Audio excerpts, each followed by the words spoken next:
નમસ્કાર દર્શક મિત્રો, હું છું બાબા સૈયદ. વિજાપુરની ખબરમાં આપનું સ્વાગત છે. વિજાપુરમાં ટીબી રોડ પર માડી આશ્રમ પાસે બિનઅધિકૃત દબાણ હટાવવાની કામગીરી પૂર્ણ. સમાચાર વિગતવાર જાણીએ તો વિજાપુર ટીબી રોડ પર માડી આશ્રમ પાસે આવેલ રોડ પર બિનઅધિકૃત દબાણને દૂર કરવાની કામગીરી આજે સફળતાપૂર્વક પૂર્ણ કરવામાં આવી છે. તલાટી નીતિન જોશી અને તેમની ટીમ દ્વારા કામગીરી હાથ ધરવામાં આવી હતી. જેસીબીની મદદથી સંપૂર્ણ દબાણ દૂર કરવામાં આવ્યો હતો. આ અગાઉ તારીખ 12 માર્ચ 2026ના રોજ અધિક કલેક્ટર દેવાંગ રાઠોડની અધ્યક્ષતામાં વિજાપુર તાલુકા સ્વાગત કાર્યક્રમમાં મુદ્દો ઉઠાવવામાં આવ્યો હતો.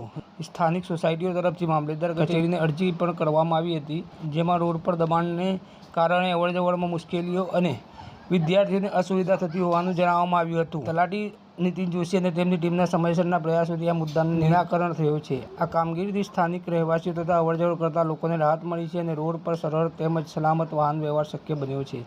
સંકલ્પ સોસાયટીની આશ્રય બંગલોજ તથા મહર્ષિ સોસાયટીના પ્રમુખ તથા વિસ્તારના લોકોએ તલાટી નીતિન જોશી અને તેમની ટીમનું આ કાર્યવાહીનું સ્વાગત કર્યું છે. ઉલ્લેખનીય છે કે વિજાપુર શહેર અને આસપાસના વિસ્તારોમાં અનેક જગ્યાએ રોડ, પાદર, સરકારી જમીન અને બિનઅધિકૃત દબાણને કારણે અવરજવરમાં મુશ્કેલીઓ, ટ્રાફિકની અવરોધ અને સલામતીના પ્રશ્નો ઊભા થઈ રહ્યા છે. ખાસ કરીને મુખ્ય રસ્તાઓ, બજારો વિસ્તારો અને ગામડાઓના પ્રવેશ માર્ગો પર આવા દબાણ વધુ જોવા મળી રહ્યા છે. હવે લોકો અપેક્ષા રાખે છે કે વહીવટીતંત્ર આવા અન્ય દબાણોને પણ નિયમિત અને ત્વરિત રીતે દૂર કરે, જેથી વિસ્તારોમાં સ્વચ્છ અને સુગમ વાહન વ્યવહાર સુનિશ્ચિત થાય. આવા સમાચાર અપડેટ લઈને ફરીથી મળતા રહીશું. ત્યાં સુધી આપણી ચેનલ વિજાપુરની ખબરને લાઈક કરો, સબસ્ક્રાઈબ કરો, કોમેન્ટ કરો. ધન્યવાદ.